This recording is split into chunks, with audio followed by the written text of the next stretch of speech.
Lilly just made a big move. Zepbound Vials now go up to 15 milligrams and the price $499. But that's only the start. A once-a-month shot, a new amylin drug, a major ad ban bill, and a state taking on PBMs. This week's Downsized News is packed and you don't want to miss it. Hi there. Welcome to the Downsized News. It's Monday, June 16th, 2025, and we've got the latest on everything in the GLP-1 world. I'm Laraine Durham, and I've lost over 50 pounds on tirzepatide. And I'm Christopher Durham. I'm down 100 pounds thanks to GLP-1s. And today we're talking about the meds that are changing lives. We're covering Mounjaro, Zepbound, Wegovy, Ozempic, semaglutide, tirzepatide, plus what's coming next, new research, new drugs, and what it all means for real people like us. Just a quick reminder before we jump in today, we're not doctors. We're just sharing what's worked for us and what we're learning along the way. Always check with your doctor or healthcare provider before starting or changing any treatment. And if you're new to our channel or find this helpful, please hit the like button, subscribe, and turn on the notification bell so you don't miss what's next. A lot is happening this week, so let's get straight into the news and break down what it means for those of us using GLP-1s to treat the disease of obesity. Story number one. It's our lead story this week. The big story everyone's talking about. Lilly has finally done what patients have been asking for. They're releasing the 12.5 milligram and 15 milligram Zepbound vials through their online pharmacy, Lilly Direct. And with that move, every approved dose of Zepbound from the starter to the strongest is now available in vial form for patients paying out of pocket. Here's the pricing. 2.5 milligram starter dose is $349 a month. The 5, 7.5, 10, 12.5, and 15 milligram doses are all $499 a month. No insurance required, no savings card, no hoops. Prescriptions for the two new vials open July 7th. Shipments begin in early August. This move follows Novo Nordisk's decision back in March to drop the price of all Wegovy doses by 23%. Down from $650 to $499 a month. That price applies for people with no insurance or insurance that doesn't cover weight loss drugs. Now Lilly is responding, offering every strength vial doses of Zepbound at the same $499 price. And these higher doses matter. In Lilly's 72-week trial, the 15 milligram dose led to an average 48-pound weight loss, or 21% of body weight. 1 in 3 patients lost over 58 pounds, about a quarter of their starting weight. For people who've been locked out of treatment, this is real progress, especially Medicare and Medicaid patients who aren't allowed to use savings cards. Until now, they've been completely shut out of access, but these flat rate vial prices change that. Let's be clear, this is a good step, and we're glad to see the price come down and the remaining vials be released, but it's still too high. $499 a month is not affordable for most people long term. And if Lilly can price the vials this way, it raises a bigger question. Why are the Zepbound pens still so expensive? Cash prices for the auto-injector pens still range from $1,000 to $1,200 a month. Even with a savings card, the best case is $550, and if you apply for a new savings card, it's $650. Lilly has now proven they can sell tirzepatide for $499 a month. Yes, the pen is more convenient, but the added cost is not worth $500 for convenience. So here's our message to Lilly. You release the vials, you lower the price, now match it on the pens and lower it across the board. Let's make this fair, let's make it consistent, let's make it real. Because this isn't just about pricing, it's about access, and access matters. This is a win, yes, but it's only part of the story. We'll celebrate this step forward and we'll keep fighting for the rest. And we'll say, how much should Zepbound be?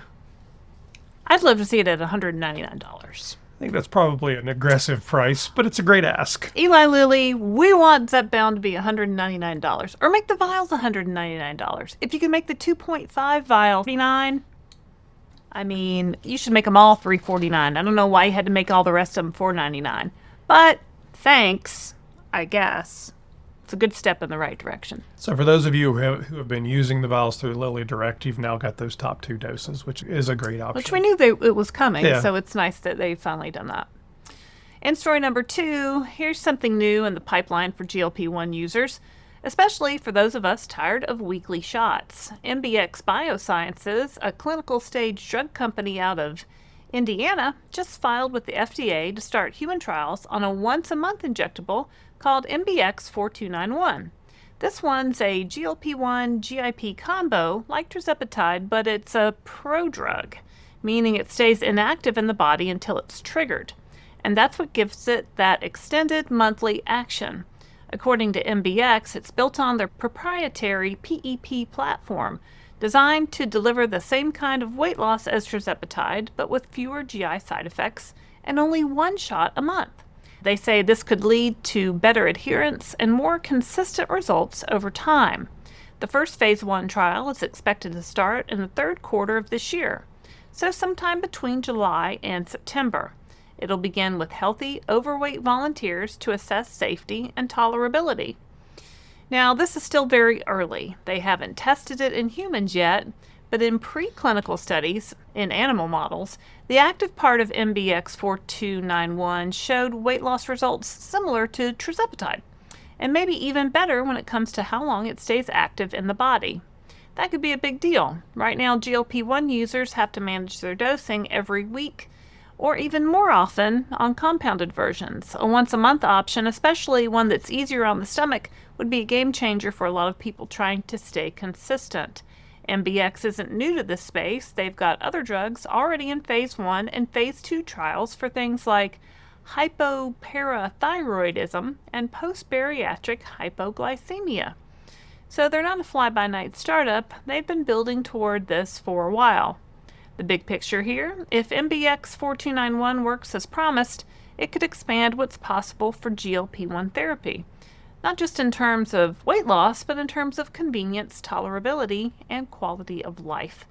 But we're a long way off from the pharmacy shelf. First come the safety trials, then larger studies on effectiveness, and then FDA review. So don't expect this one to be available until 2027 or later at best. Still, the idea of a once-a-month shot that works like tirzepatide but feels easier on the body is worth watching out for. We'll keep following it every step of the way. Would you do a once-a-month shot? I mean, if it was just as effective, I mean, I'll take shots. I'm not a big fan of shots. The less shots, the better.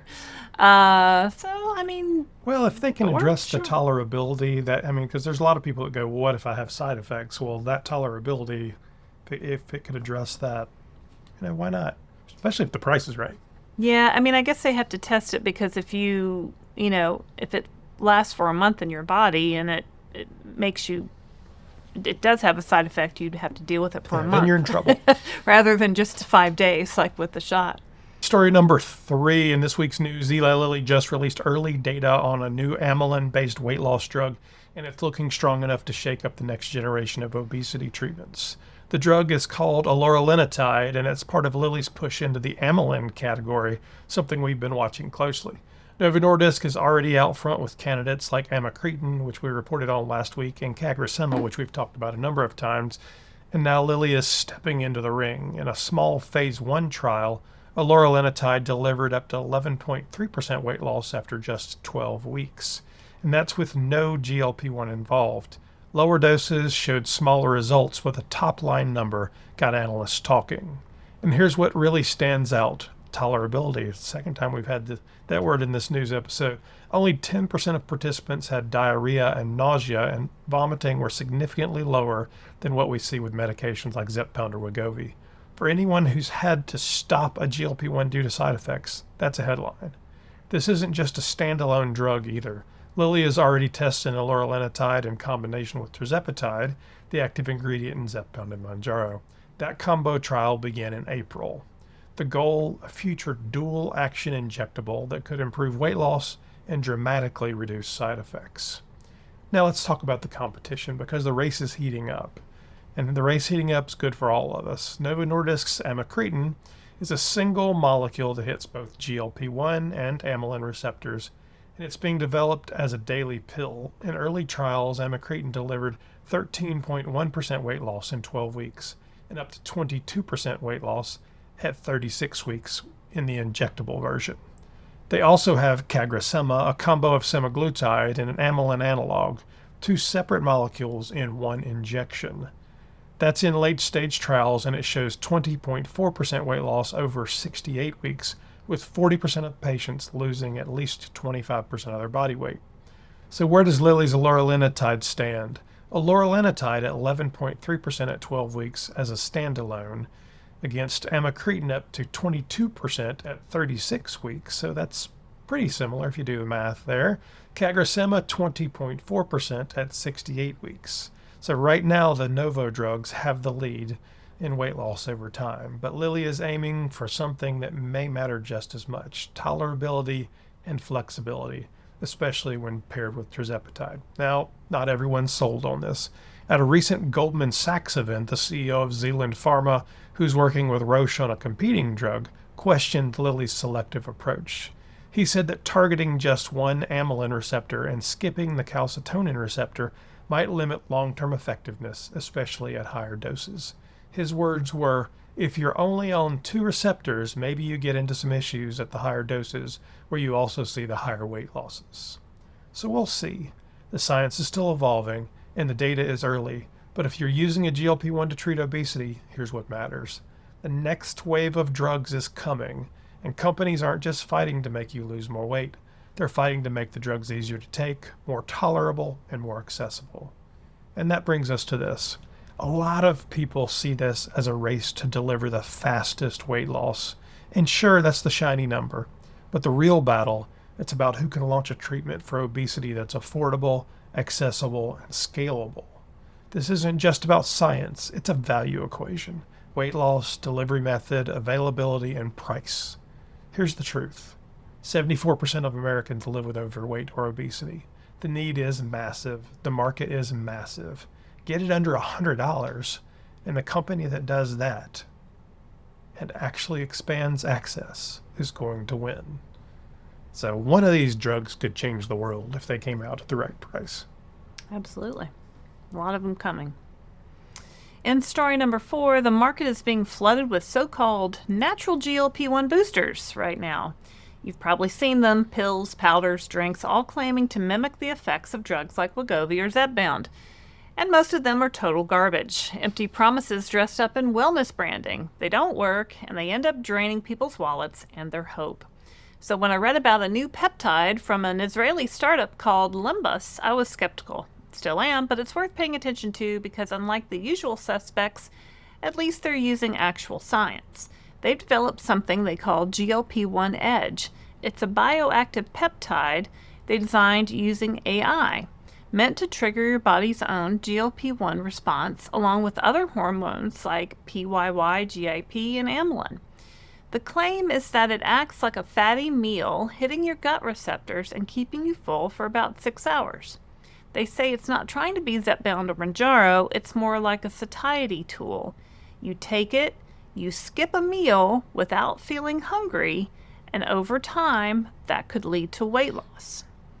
Limbus just came out of stealth with $3.6 million in funding from serious investors, Flora Ventures, Bluestein Ventures, and others. They're running animal studies and planning a human clinical trial.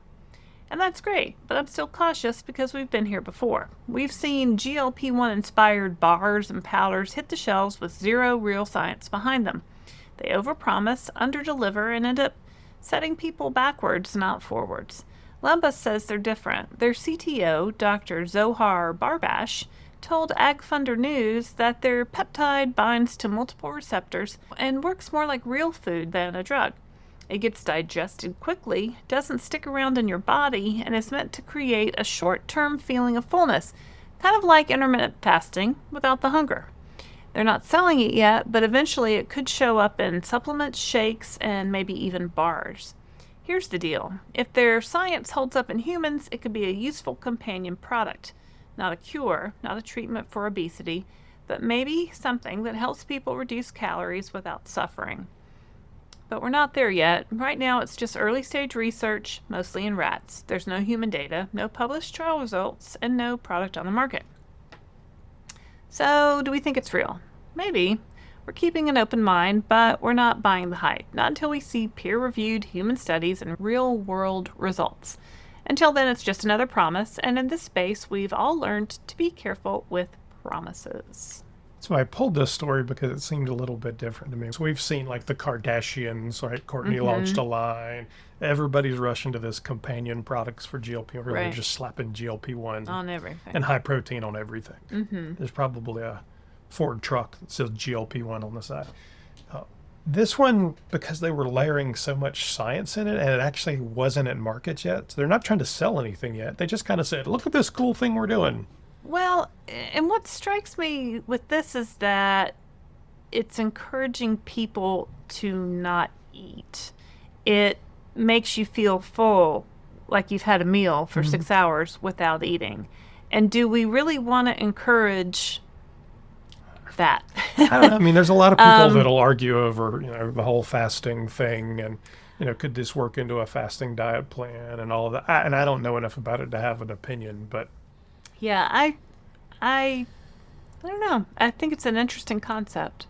We'll see if it ever comes out. yeah, it doesn't matter right now. It's just like, this looks like an interesting science and it's very related to what we're doing. Next story number 5. Before we get to the next 2 stories, just a quick reminder, the Downsized is not a political channel, but we do cover politics when they directly impact the cost, access, and future of GLP-1 medications.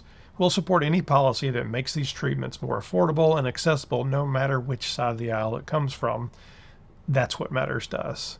We have no desire to debate politics or see the comments turn into political arguments. Please be polite, stay focused on GLP-1s and fighting the disease of obesity, and remember why we're here, to support each other on their adventure.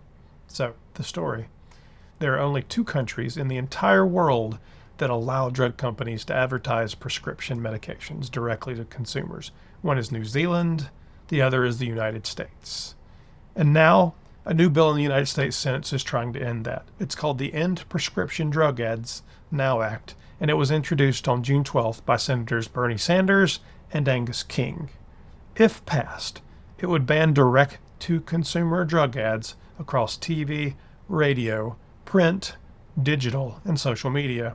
And for those of us using GLP-1 medications like Zepbound, Mounjaro, Wegovy, or Ozempic to treat the disease of obesity, it could have serious implications, especially when it comes to price and access. So let's talk numbers. In just May of this year, Eli Lilly spent at least $19 million on national TV ads for Zepbound. That's according to Fierce Pharma. It's a huge jump from the $7.3 million they spent in April. And when you add in digital and print, their total ad spending in the last year has already exceeded $100 million, according to Media Radar. And they're not alone. In 2023, Novo Nordisk spent $263 million advertising Wegovy and $208 million on Ozempic, just in the United States. Ozempic, right? All that marketing, it doesn't come cheap, and it's built into the prices we're paying. Right now, GLP-1 medications in the United States often cost 10 to 20 times more than the exact same drug in Europe or Canada. This isn't speculation. It's the reality we're living with. Senator Sanders said the American people are sick and tired of greedy pharmaceutical companies spending billions of dollars on absurd TV commercials, pushing their outrageously expensive prescription drugs. And Senator King added, this bill is a great step to ensure that patients are getting the best information possible and from the right source. Their providers, not biased advertisements. Here's what else the bill points out. In 2024, the top 10 drug companies made over $100 billion in profit. That same year, the industry spent over $5 billion on TV advertising. In just the first 3 months of 2025, pharma companies spent $725 million advertising just 10 drugs. And today, prescription drug ads take up more than 30% of commercial airtime during evening news broadcasts. It also highlights safety concerns. Studies show that more than half of prescription drug ads are misleading or false, and that the most heavily advertised drugs often don't offer any real advantage over older, cheaper options. Seniors in particular are frequently targeted with high-cost medications that may carry serious risks. And there's a long history here, from Eli Lilly's marketing of Cymbalta to Merck's campaign for Vioxx, where aggressive advertising outpaced the science and patients paid the price. Now it's important to say this bill will face challenges. Drug companies are likely to argue it violates their First Amendment rights, and courts have a long history of protecting commercial speech. But it's worth noting that Health and Human Services Secretary Robert F. Kennedy Jr. has been calling for an end to drug ads since his 2024 campaign. This bill lines up with that push, and even if it doesn't pass, it could open the door to new FDA rules about how drugs are promoted. So now we want to hear from you. If you're on a GLP-1 medication or considering one, do you think banning drug ads is the right move? Would it help lower prices? Would it reduce confusion? Or do you think these ads serve a purpose? Let us know in the comments, because this conversation isn't just about policy. It's about real people trying to get access to the treatment they need without paying for the marketing that comes with it. I don't think that's a good idea, personally. Why not?